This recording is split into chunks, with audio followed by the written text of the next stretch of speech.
اسرائیل نے جو جوابی دھمکی دی ہے وہ کیوں دی ہے؟ اسرائیل کی وزارت خارجہ نے براہ راست صرف اور صرف پاکستان کو نشانہ کیوں بنایا ہے؟ پاکستان اور اسرائیل کے درمیان اب باقاعدہ لڑائی شروع ہو گئی ہے۔ کوئی ملک نہیں چاہتا براہ راست اسرائیل سے پنگا لینا۔ بی بی سی نے اس خبر کو بھی چھاپ دیا ہے کہ وزارت خارجہ کیا کر رہی ہے اسرائیل کی۔ یہ تو وہ ہے جو وضاحت کے ساتھ سامنے آ کر جو وار کیا جا رہا ہے۔ اب دیکھیں نا، اسرائیلی ڈیفنس منسٹر نے کس طرح پاکستان کو دھمکی دی ہے، جی، لیکن ابھی وہ اس لیے دھمکی دے سکتا ہے کہ اس کو یہ پتا ہے کہ in the community of nations, Pakistan ہو، سعودی عربیہ ہو، ایران ہو، یمن ہو، جو مرضی ہو، ٹرکی ہو، یہ ایک ساتھ کھڑی نہیں ہوں گے کبھی۔ پہلی دفعہ اسرائیل کی فورن آفس نے ہمیں رسپونڈ کر دیا۔ نمسکار دوستو، جے ہند۔ ہندوستان اسپیشل میں آپ کا سواگت ہے دوستو۔ پاکستان اکثر اسرائیل کے خلاف زہر اگلتا رہتا ہے، لیکن کبھی بھی اسرائیل کی اور سے اس کا جواب نہیں آیا۔ اسرائیلی نیتردو اس کو اگنور کرتا رہتا ہے، لیکن اب اسرائیل نے پہلی بار کھلے عام پاکستان پر نشانہ سادھا ہے اور پاکستان کو اس کی اوقات بتا دی ہے۔ اسرائیلی ودیش منتری کے مہا پربندھک الون اوشبز نے ٹویٹ کیا ہے کہ مانوادھیکار چیمپئن پاکستان تو واستو میں شیشے کے گھروں میں رہتا ہے۔ ایک طرح سے اسرائیل نے پاکستان کو سیدھے طور پر دھمکی دی ہے۔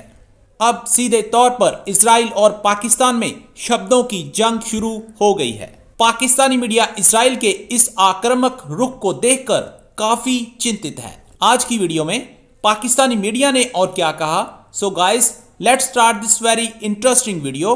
Thank you so much. میں کئی ویڈیوز میں اس حوالے سے بات کرتا رہا ہوں، اشارہ دیتا رہا ہوں کہ پاکستان جس طرح سے فلسطین کی آواز اٹھا رہا ہے، جس طرح سے مسلمانوں کی بات کر رہا ہے، مسلمانوں کا مقدمہ لڑ رہا ہے اسرائیل کے خلاف، امریکہ کے خلاف، تو اس پر جوابی وار ہو سکتا ہے۔ اب وہی ہوا ہے اور باقاعدہ لڑائی کا آغاز ہو گیا ہے۔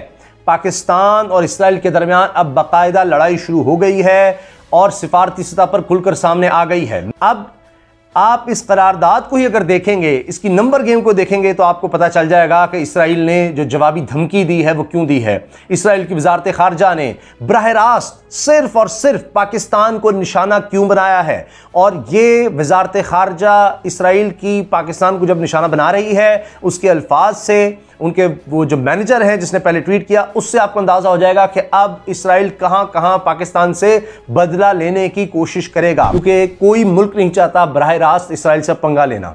وہ تو دوستیاں بڑھا رہے ہیں۔ تو ایک ہے کہ او آئی سی، چلیں جی ہم سارے مجبور تھے، او آئی سی میں دیگر ممالک بھی ہیں، لیکن ان میں سے ایک ملک اٹھ کر سامنے آتا ہے اور وہ کھڑا ہوتا ہے اور سب سے زیادہ سخت زبان استعمال کرتا ہے، تو پھر اسی لیے اسرائیل نے جوابی وار براہ راست صرف پاکستان پر ہی کیا ہے۔ اس پر بھی ہمیں آتے ہیں۔ بی بی سی نے اس خبر کو بھی چھاپ دیا ہے کہ وزارت خارجہ کیا کر رہی ہے اسرائیل کی۔ یہ تو وہ ہے جو وضاحت کے ساتھ سامنے آ کر جو وار کیا جا رہا ہے۔ تو زیادہ غصہ اسرائیل کو صرف اور صرف پاکستان پر ہے۔ اب دیکھیں نا، اسرائیلی ڈیفنس منسٹر نے کس طرح پاکستان کو دھمکی دی ہے، جی، لیکن ابھی وہ اس لیے دھمکی دے سکتا ہے کہ اس کو یہ پتا ہے کہ in the community of nations, Pakistan ہو، سعودی عربیہ ہو، ایران ہو، یمن ہو، جو مرضی ہو، ٹرکی ہو، یہ ایک ساتھ کھڑی نہیں ہوں گے کبھی۔ یہ ایک دوسرے کے ساتھ ہی نہیں کھڑے ہوں گے۔ جب ایک ساتھ نہیں کھڑے ہوں گے تو ایک ایک کو ڈیل کرنا بڑا آسان ہے، بہت آسان ہے۔ یہی میں کہتا ہوں۔ جب امہ اگر اکٹھی ہوگی تو پھر کوئی سولوشن بھی ہو سکتا ہے، ورنہ تو نہیں ہوگا۔ آخر کار پاکستان جو اتنی اسرائیل پہ تنقید کر رہا تھا، انسانی حقوق کی خلاف ورزیاں، اور اسرائیل جو ہے وہ ظالم ہے اور ملٹری کا ڈسپرپورشنیٹ یوز کر رہا ہے فلسطینیوں کے اوپر، تو آج پھر اسرائیل نے اس کا ایک جواب دے ہی دیا۔ اس میں اسرائیلی جو فورن آفس ہے اس کے جنرل مینیجر ہیں ایلن یوشپرز نے جو ہے وہ پاکستان پہ تنقید کی ہے کہ، اور یہ کہا ہے کہ پاکستان جو ہے وہ پاکستان کے اندر انسانی حقوق کی خلاف ورزیاں بہت زیادہ ہوتی ہیں، اور انہوں نے کہا کہ پاکستان جو ہے وہ بڑا چیمپئن بن رہا ہے انسانی حقوق کا، اور شاید شیشے کے گھر میں بیٹھ کے تو دوسروں کے بارے میں بات کر رہا ہے۔ اور شیشے کے گھر سے مراد یہ ہے کہ آپ کو پتہ نہیں ہے کہ باہر کی ہم جس صورتحال میں رہ رہے ہیں یا ہمیں کیا چیلنجز درپیش ہیں۔ یہ چیز اسرائیل کے جو جی ایم ہیں ان کے فورن آفس کے، انہوں نے یہ بات کی ہے، اور ساتھ میں یہ بھی کہا کہ اسرائیل جو ہے وہ اکیلی ڈیموکریسی ہے مڈل ایسٹ کے اندر، اور پاکستان گرو نے کہا کہ آپ منافقت کر رہے ہیں، hypocrisy is at its best.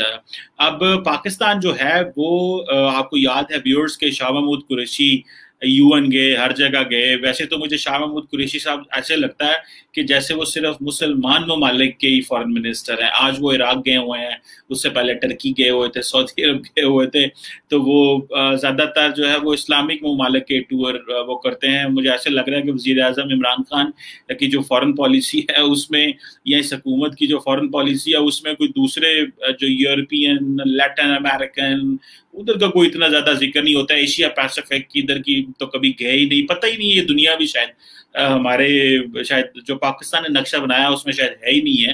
اور امریکہ نے یہ کہا ہے کہ ہم یہ سمجھتے ہیں کہ یہ جو پیش رفت ہے اس سے خطے کا امن جو ہے وہ خطرے میں پڑ سکتا ہے۔ امریکہ کی خیر اپنی لاجک ہوتی ہے اس طرح کی چیزوں میں، لیکن جو کہ لاجک ظاہری بات ہے وہ اپنا نیشنل انٹرسٹ دیکھتے ہیں، جس سے ہمیں پتہ چلتا ہے کہ ان کا national interest is in a different way. لیکن جو امپورٹنٹ چیز ہے وہ سمجھنے کی ہے کہ پہلی دفعہ اسرائیل کی فارن آفس نے ہمیں رسپونڈ کر دیا، اور جو پاکستان اتنا زیادہ بول رہا تھا، چیخ و پکار ہو رہی تھی ہماری سوسائٹی، معاشرہ، فارن منسٹر، پرائم منسٹر، تو ان کے خیر فارن منسٹر نے تو کوئی رسپونڈ نہیں کیا، لیکن فارن آفس نے رسپونڈ کیا ہے، اور ہماری جو آفیشیل جو ایک ٹویٹر اکاؤنٹ تھا وہ اس پہ جو پبلک ڈپلومیسی کا اس کو انہوں نے رسپونڈ کیا ہے، اور ساتھ انہوں نے ایک US اسٹیٹ ڈپارٹمنٹ جو ہے اس کا ایک لنک بھی شیئر کیا ہے کہ اس میں دیکھا جا سکتا ہے کہ پاکستان میں انسانی حقوق کی جو صورتحال ہے، اور وہ امریکی محکمہ خارجہ نے ظاہری بات ہے یہ رپورٹ دی ہے، لیکن پاکستان میں بھی کوئی اتنے مناسب صورتحال نہیں ہے۔ مناسب شاید میں نے ایک مناسب لفظ استعمال کیا ہے۔ یہاں پہ مسنگ پرسن کے ایشو ہیں، انسانی حقوق کے ایشو ہیں، جرنلسٹ فریڈم آف اسپیچ کے ایشو ہیں، فریڈم آف ایکسپریشن کے ایشو ہیں، ٹی وی پہ لوگوں کی آوازیں بند کر دی جاتی ہیں۔